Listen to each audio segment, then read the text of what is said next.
Soyez les bienvenus à tous. Ça fait plaisir de vous voir. Ceux qui viennent régulièrement, ceux qui sont de passage. Chaque homme, chaque femme est plus que bienvenu dans la maison de Dieu. Amen. Amen. Voilà, bienvenue à tous. Bienvenue si vous nous suivez via la chaîne YouTube. Et sans plus tarder, je voudrais partager ce que le Seigneur a mis sur mon cœur cette semaine. Par 2 fois, j'ai changé le message. Le Saint-Esprit, vous savez, des fois, on part dans des directions et le Saint-Esprit me dit non, c'est pas là. Donc, on prend une autre direction et puis le Saint-Esprit dit non, c'est pas là. Et après, on dit, Saint-Esprit, quand est-ce que tu vas t'arrêter? Parce qu'il faut bien que je prépare quelque chose, moi. Mais je crois que le Seigneur voulait que nous partagions ce thème, ce message ce matin qui s'appelle « Les affaires de mon Père ». Voilà, je vais laisser la vidéoprojection affichée. Merci. Les affaires de mon Père. On est toujours dans le thème de l'ouvrier, du champ, de la moisson, du fait que nous devons tous et toutes travailler pour le Seigneur. Et je ne sais pas ce qui fait pour vous un bon ouvrier. Alors, on ne parle plus vraiment d'ouvrier, on parle de salarié aujourd'hui, on parle de professionnel. Qu'est-ce qui fait un bon professionnel? C'est déjà quelqu'un qui fait son job. On est tous d'accord, hein, qui répond à ce qu'on appelle sa fiche de poste. Hein. C'est déjà quelqu'un qui fait son travail. Et aujourd'hui, c'est déjà pas mal. Hein. Mais on dit souvent qu'un bon ouvrier, c'est quelqu'un qui fait plus que le travail. On parle des gens qui ont des vocations, qui ont une conscience professionnelle. Est-ce que vous connaissez des gens comme ça autour de vous? Oui, moi. Alors moi, ce n'est pas autour de moi, mais voilà, on l'accepte quand même. Et vous savez, la parole de Dieu nous parle du travail. Vous savez que la parole de Dieu, elle parle du boulot, elle parle du travail. Et elle dit que quand nous devons travailler comme si nous travaillions pour le Seigneur. C'est-à-dire que tu sois maçon, vendeur de voitures, boucher, charcutier, agent secret. C'est un métier comme un autre. Hein. Tu dois le faire comme si tu le faisais pour le Seigneur. Et le texte est dans Éphésiens. Pour les curieux et curieuses, vous pourrez aller voir. Je crois que c'est Éphésiens 6, je ne suis pas sûr. Il est dit, ne travaillez pas uniquement quand vos patrons vous regardent, grosso modo, mais quand ils ne vous regardent pas, comme si c'était pour le Seigneur. Donc la Bible, elle nous enseigne à être de bons ouvriers. La bonne nouvelle, c'est que Dieu n'est pas notre patron, Dieu est notre papa. Amen. Et donc, je dois faire plus pour mon papa que pour mon patron. Et la question que je voudrais nous poser à tous, et que je me suis posée sur cette deuxième moitié de semaine, c'est en tant qu'ouvrier, de quelles affaires nous occupons-nous prioritairement dans nos vies? Si on écoute nos paroles et si on regarde à l'organisation de nos vies, parce que c'est vrai que nous, Français, chrétiens évangéliques, on est très forts pour parler, pour citer des versets, mais il faut que les paroles soient en concordance avec les actes, avec la vie. Amen.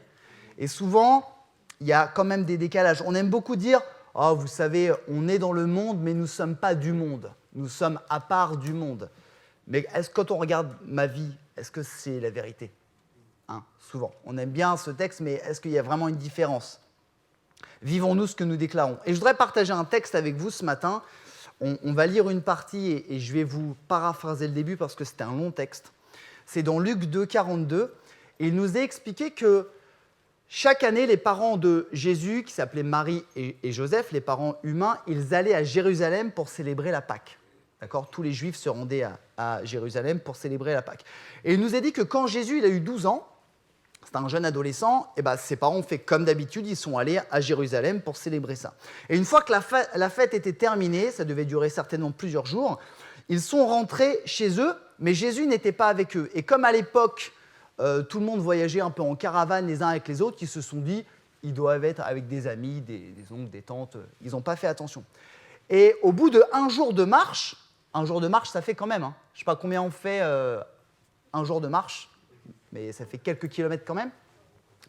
Ils se sont rendus compte que Jésus n'était pas avec eux. Et comme tous parents, ils ont commencé à chercher leur enfant. C'est à peu près des parents équilibrés, ça. Hein. Bon, même si nous, au bout de 5 minutes, on ne les voit pas, on commence à les chercher, parce qu'il y a un truc qui ne va pas. Et ils ne le trouvent pas, et ils décident de retourner à Jérusalem. Et il nous a dit que 3 jours après, ils retrouvent Jésus. Ou ça, dans le temple, et il est en train de parler avec les docteurs de la loi. Et on va lire un passage, je pense, à partir de...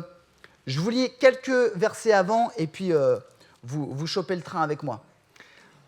Donc il est parlé de Jésus, verset 47, « Tous ceux qui l'entendaient s'émerveillaient de son intelligence et de ses réponses. Ses parents furent très étonnés de le voir là, et sa mère, sa maman, lui dit, « Mon enfant, pourquoi nous as-tu fait cela ? Tu sais, ton père et moi, nous étions très inquiets et nous t'avons cherché partout. » Voilà, c'est là. Verset 49, Jésus, du haut de ses 12 ans, dit à sa maman, « Pourquoi m'avez-vous cherché ?» leur répondit Jésus. Moi, j'aurais dit ça à ma mère. Je me serais pris un... Voilà. «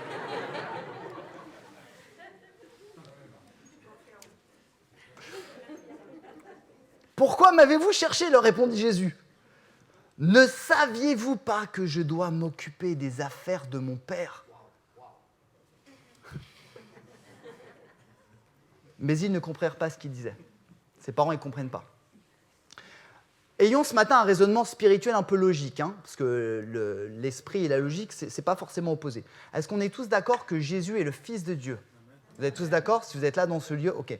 Donc ça paraît logique que Jésus s'occupe, même quand il avait 12 ans, des affaires de son papa, son papa divin. Deuxième chose, je vous emmène un peu plus loin dans le raisonnement. Sommes-nous des enfants de Dieu ? Amen, oui ? D'accord. Devons-nous ressembler à Jésus ? Est-ce que la Bible dit que nous devons ressembler à Jésus ? Amen. Est-ce que la Bible dit que nous devons ressembler à Jésus dans son apparence ? Est-ce qu'on doit mettre des sandales ? Est-ce qu'on doit se laisser pousser la barbe ? Enfin, je ne sais pas, peut-être qu'il n'avait pas de barbe, mais je pense que si. Non, la Bible nous enseigne à ressembler à Jésus dans son cœur et dans ses actes. Donc, de la même manière, devons-nous, comme Jésus, mettre une priorité aux affaires de notre Père céleste ? Je vous pose la question. Amen, oui, absolument. Les affaires de Dieu sont-elles prioritaires dans notre vie ? Elles devraient être notre priorité quotidienne. Le problème, c'est que nous vivons dans un monde qui offre toujours plus d'occupations et de distractions. Qui est d'accord avec moi ? Je vous partage une anecdote de la vie courante. Souvent, on demande des choses à Zacharie et Anna Raphaël, d'aller chercher quelque chose dans leur chambre ou d'aller... c'est utopique, d'aller ranger leur chambre. On leur demande quelque chose, va me chercher, est-ce que tu peux m'aider ? Ils partent, et sur le chemin, sur la chambre, il se passe un truc. Il y a un jouet qui était là, et là, en fait, le gamin, il est parti 5 minutes, 10 minutes, un quart d'heure, et en fait, il a tout oublié, parce que nous, on appelle ça la théorie des papillons. Il est là, oh, un jouet ! Et il oublie tout ce qu'on lui a dit, et on va le voir, mais je ne t'avais pas demandé. Ah ouais, mais il y avait un jouet, tu comprends Et en fait, nous, adultes, on est un peu comme ça. On fait des choses, on est centré sur Jésus, et à un moment, oh, un papillon. Oh. Et qu'on soit jeune ou qu'on soit adulte, c'est la même chose, qui est d'accord. Même les frères et sœurs aînés, les seigneurs, vous êtes d'accord, les frères et sœurs ? Amen, on est tous pareils. Ça vient de la parole de Dieu, et Jésus donne une parabole, une explication là-dessus. Une fois de plus, je vous la paraphrase pour ne pas être trop long ce matin. Pour ceux qui prennent des notes, c'est dans Luc 14, 16. Jésus donne l'explication de quelqu'un qui a fait un grand banquet. C'est symbolique, il parle du banquet messianique à la fin des temps, quand nous irons tous avec le Seigneur. Et il invite beaucoup de monde. Et Jésus raconte que les gens, les uns après les autres, donnent des excuses. Est-ce que certains connaissent cette histoire-là ? Je vous donne simplement les excuses, c'est énorme quand même. Comme quoi, ça a des milliers d'années, mais c'est toujours valable. Donc, Jésus dit, il envoya, le chef du banquet envoie son serviteur inviter les gens.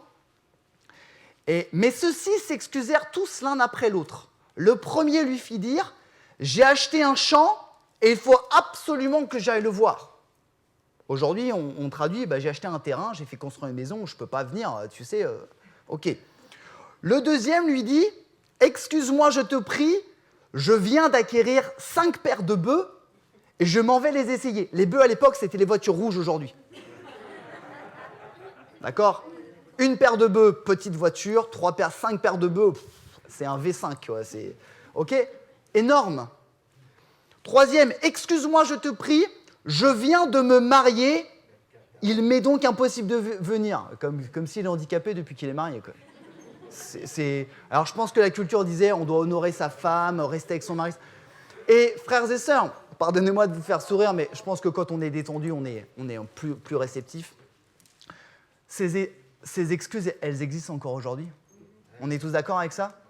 Et vous savez quoi? Moi, ce qui me fait peur en tant que chrétien, avant de pasteur, ce qui me fait peur en tant que chrétien, c'est que de plus en plus, on croit à la légitimité de nos excuses devant Dieu.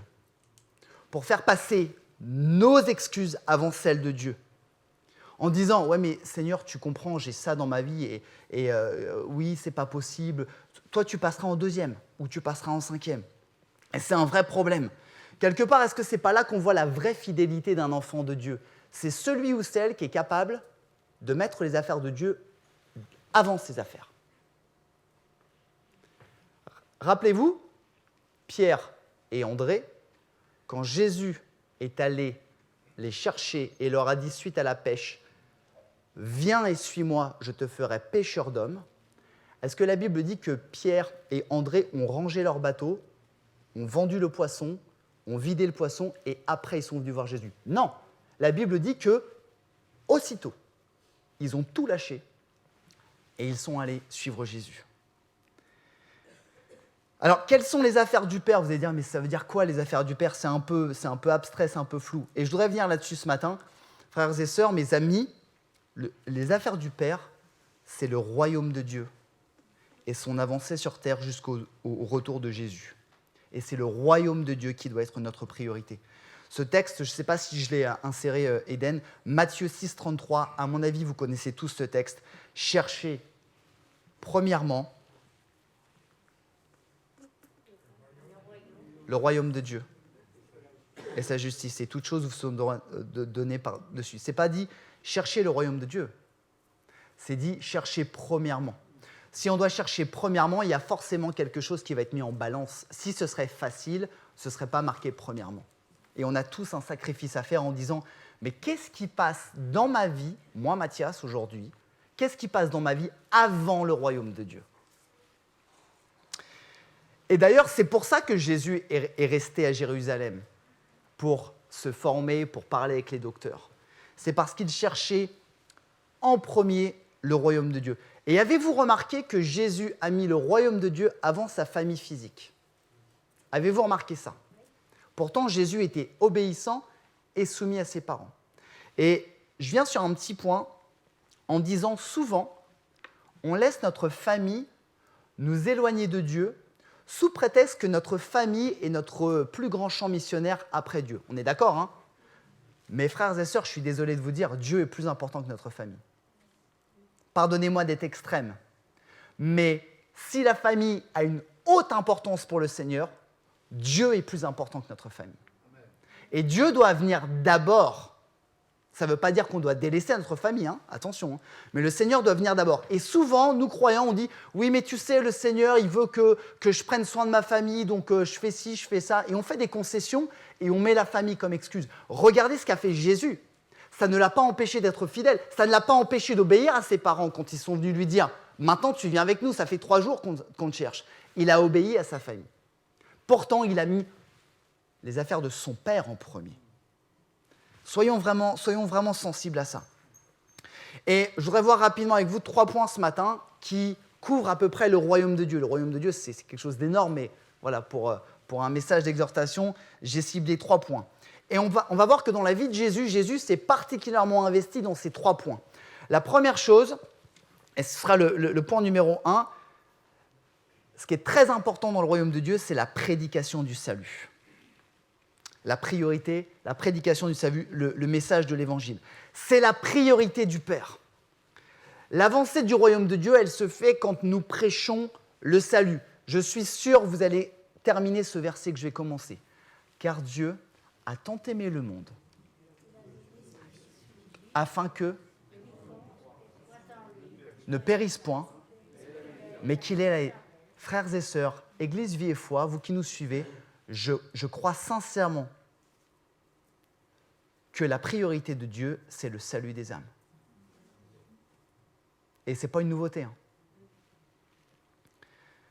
Regardez la vie de Jésus. Qu'est-ce que Jésus a fait pendant son ministère? Il allait de village en village pour prêcher la bonne nouvelle. Il dormait très peu, certainement, et il allait de village en village. 1 Timothée, chapitre 2, verset 4, la version seconde 21, nous dit que Dieu désire que tous les hommes soient sauvés et parviennent à la connaissance de la vérité.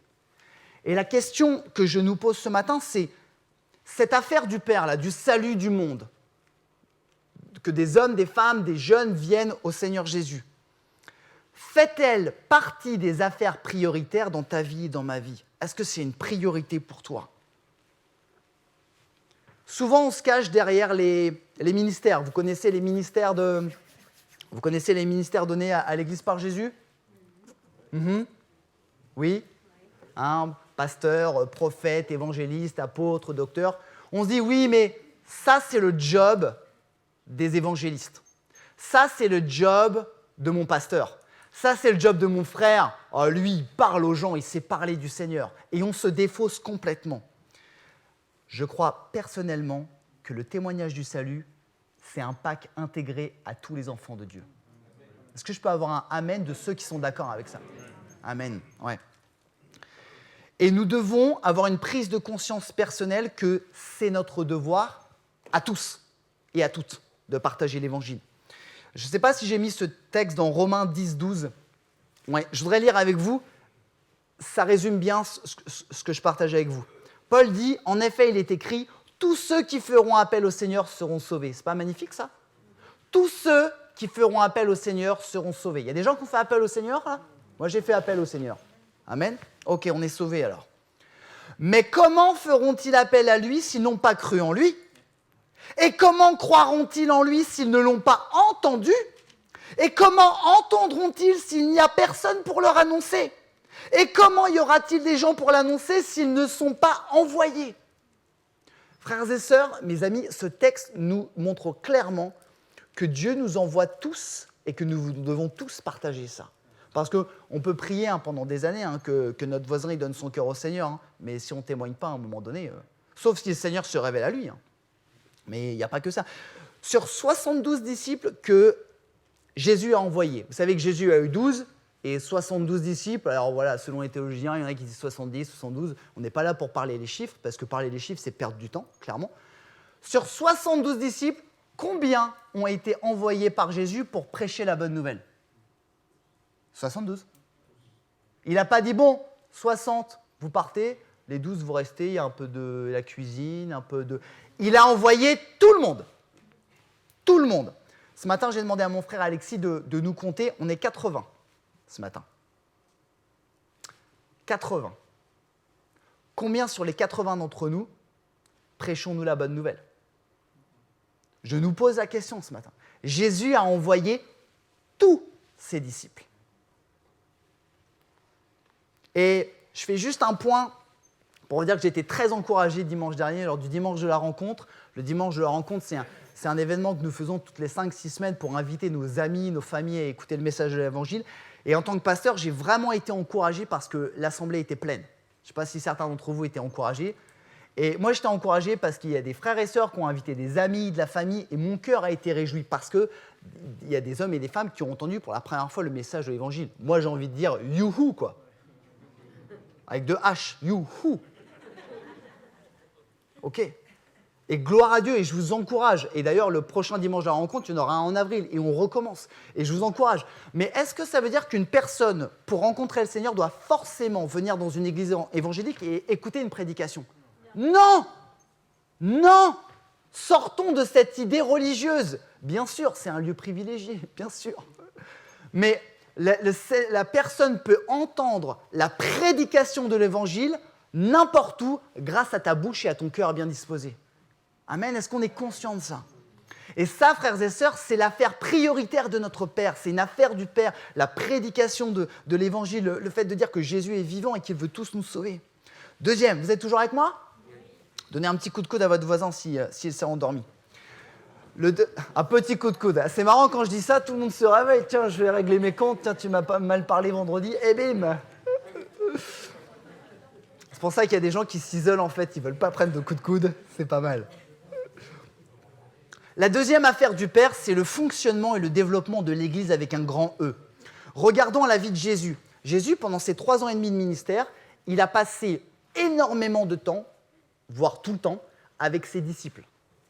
Qu'est-ce que Jésus faisait avec ses disciples? Il les enseignait, mais il passait du temps avec eux.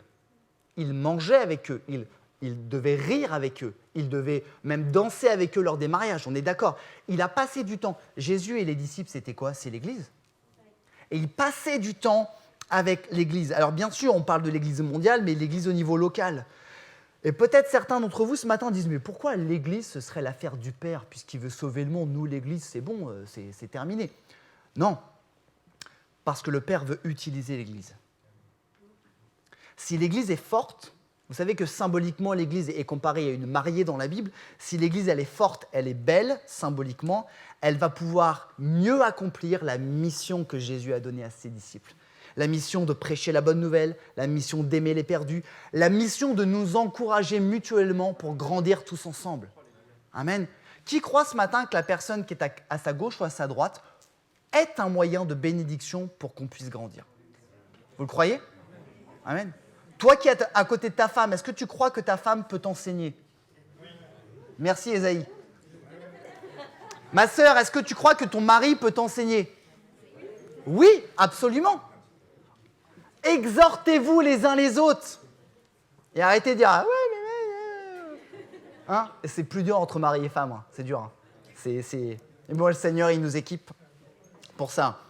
Et il faut que l'Église, elle avance. J'aime beaucoup cette image de Jean-Marie Ribet, le pasteur Jean-Marie Ribet, qui dit que en fait, c'est pas la vie chrétienne, c'est une marche chrétienne. On avance. Et l'Église, comme le peuple d'Israël, même s'il a tourné en rond, il avançait. Le royaume de Dieu, il avance. Et l'Église, elle doit avancer dans deux dimensions.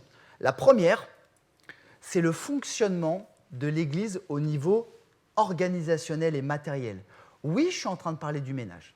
Oui, je suis en train de parler de la garderie. Oui, je suis en train de parler du placo.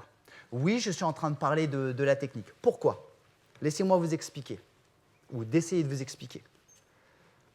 Prenons l'exemple d'un couple ou d'une personne qui est invitée pour la première fois à venir écouter le message de l'Évangile. Cette personne a un enfant en bas âge. Qui a des enfants en bas âge? Ok. Qui sait que les enfants en bas âge, ça capte toute notre attention? Ouais.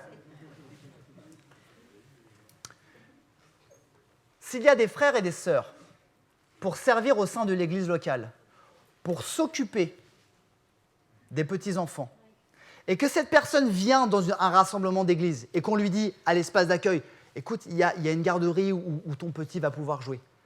Cette personne va pouvoir comprendre audiblement le message de l'Évangile et ne va pas être obligée de s'occuper de son enfant, parce qu'on sait tous, nous parents, qu'un petit qui reste assis comme ça et qui ne bouge pas, ça n'existe plus.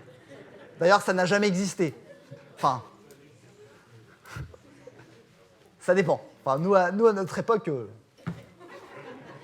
Mais on bougeait quand même, Je me rappelle, je vous raconte ma vie.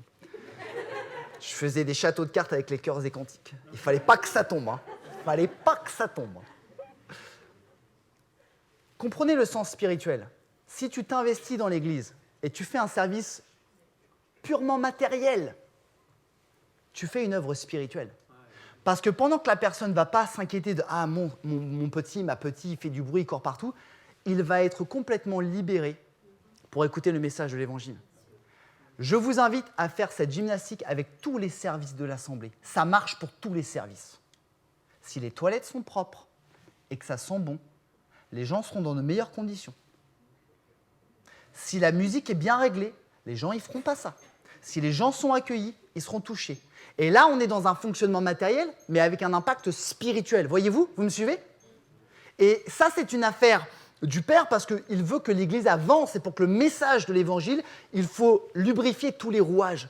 Le deuxième point, c'est bien sûr la vie spirituelle. L'Église de Jésus, elle doit vivre une vie spirituelle par le Saint-Esprit. Amen. Le Saint-Esprit doit être présent dans nos rencontres. Elle doit vivre une vie de prière. L'Église doit prier, pas simplement seule, mais tous ensemble.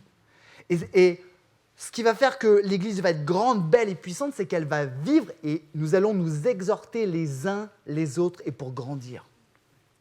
Et c'est une affaire du Père puisqu'il veut que nous puissions grandir individuellement et collectivement. Dernier point, l'affaire du Père qui est très importante aussi, c'est sa relation intime avec moi. La relation du Père avec moi. Regardons la vie de Jésus. Je pense que le Seigneur Jésus, il devait avoir des sacrées journées. Je pense vraiment. Il faisait des miracles, il chassait les démons, il prêchait. Et le soir, quand il rentrait, qu'est-ce que notre Seigneur faisait ? La Bible disait que pendant que ses disciples ils se reposaient ou ils allaient faire à manger, je ne sais pas, lui, il s'isolait pour aller prier encore. Pensez à ça. Nous, ce qu'on a envie de faire, juste, c'est se reposer un peu, se poser un peu. Il passait encore et encore et encore et encore du temps avec son Père. Est-ce que Jésus avait besoin plus que les autres ? Pas forcément, parce qu'il était loin de Dieu, mais il savait que sa relation avec son Père était primordiale. Elle était prioritaire. Et même au-delà de la fatigue, combien de fois on entend « Ouais, mais tu sais, je suis fatigué. » Ben, on est tous fatigués. Et je crois que s'il y a quelqu'un qui a été plus fatigué que nous, c'est bien le Seigneur Jésus. Et pourtant, il a mis sa relation avec le Seigneur, avec son papa, au-delà de toute chose. Dieu désire faire grandir chacun d'entre nous dans son intimité avec lui. Et ça, ce n'est pas quelque chose que tu peux gérer avec l'Église, c'est entre toi et Dieu. Et ça, c'est vraiment important. Qu'est-ce qui nous est dit d'Abraham ? Que Abraham était l'ami de Dieu. Qu'est-ce qui nous est dit de David ? Que David avait été un homme selon le cœur de Dieu. Vous avez vu ces caractéristiques de ces hommes et certainement ces femmes qui étaient proches de Dieu, qui prenaient du temps avec le Seigneur. 2 Pierre 3, il nous est dit, au contraire, progressez sans cesse dans la grâce et dans la connaissance de notre Seigneur Jésus-Christ. À lui soit la gloire dès maintenant et pour l'éternité. La parole de Dieu nous demande de grandir. La parole de Dieu nous demande vraiment de grandir. Et vous pourriez dire ce matin, comment mon intimité avec moi, ça peut être l'affaire de Dieu puisque je suis sauvé. Mais le Seigneur, il veut s'occuper de nous, pas uniquement pour nous sauver, il veut nous faire grandir parce qu'il veut nous utiliser. Dieu veut nous utiliser. Dieu veut t'utiliser, qui que tu sois, quel que soit ton bagage, quel que soit ton niveau hiérarchique spirituel. C'est une utopie complète, ça, hein, mais on aime bien dire ça.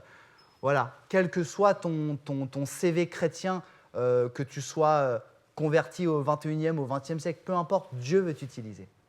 Jésus veut t'utiliser là où tu es, aujourd'hui. Et je voudrais, si je pouvais regarder tout le monde dans les yeux, je pourrais le faire, mais Dieu veut nous utiliser. La question que je nous pose ce matin, c'est, et j'invite chacun à se poser la question avec honnêteté, quel est mon niveau d'intimité avec Dieu ?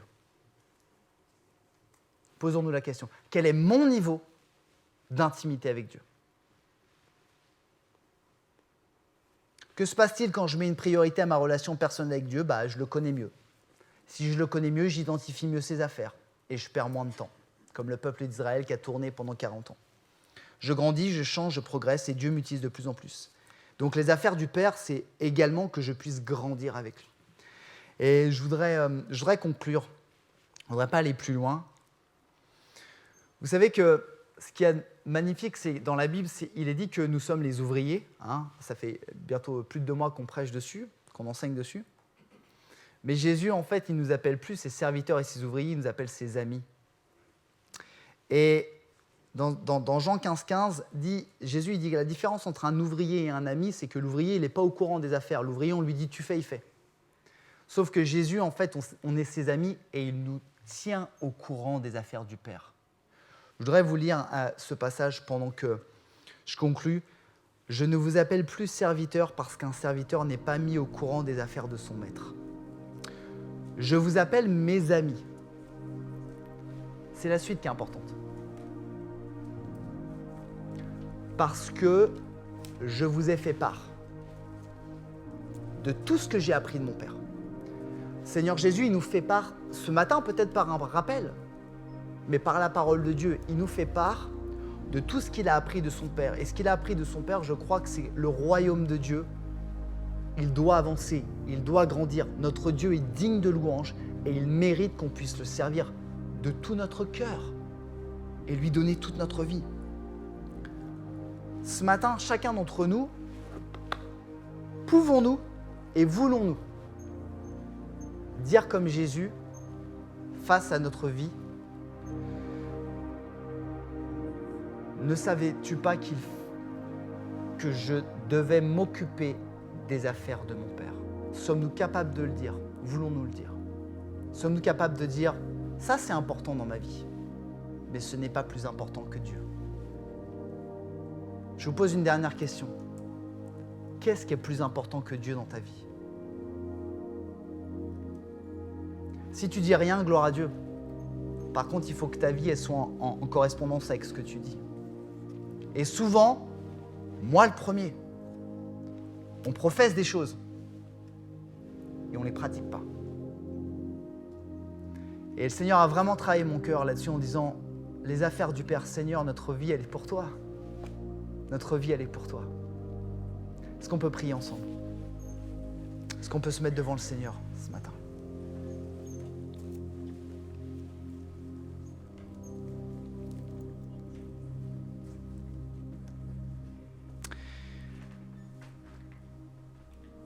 Je voudrais faire un appel ce matin et donner l'opportunité à ceux et celles qui désirent vraiment s'engager pour le Seigneur et dire comme moi, je veux le dire, hein, je suis le premier. Je désire que les affaires du Père soient mes affaires et que je dois m'occuper prioritairement des affaires de mon Père. Je voudrais donner l'opportunité à ceux et celles qui souhaitent s'engager de pouvoir répondre peut-être à cet appel avant que je prie en se levant à leur place. Vraiment dans l'intimité, dans le recueillement. Si vous sentez ce matin, si le Saint-Esprit parle à votre cœur et vous montre que dans votre vie, comme dans ma vie, il y a des choses qui sont prioritaires devant Dieu, et bien sans plus tarder, je voudrais vous inviter à vous lever à votre place devant le Seigneur. Et dire, Seigneur, je ne veux plus te mettre en deuxième. Je ne veux plus te mettre en troisième.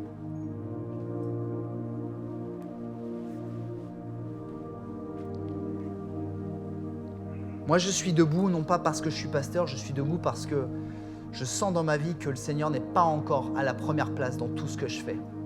Et je sens dans ma vie que le Seigneur n'a pas la priorité en toutes choses.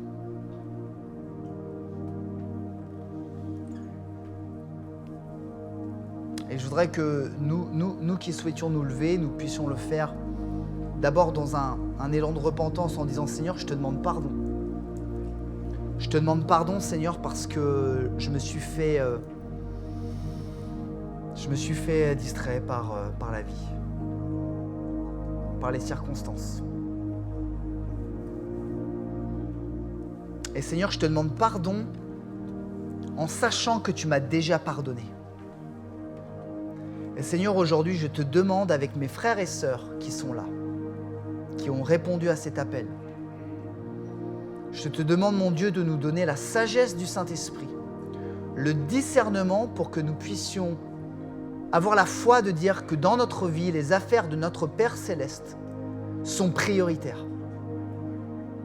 Seigneur, nous ne pouvons pas le faire humainement parce que nous sommes encore imparfaits, Seigneur, mais avec ta grâce, avec ta force, avec l'aide de l'Esprit Saint, tu nous donnes la force, Seigneur.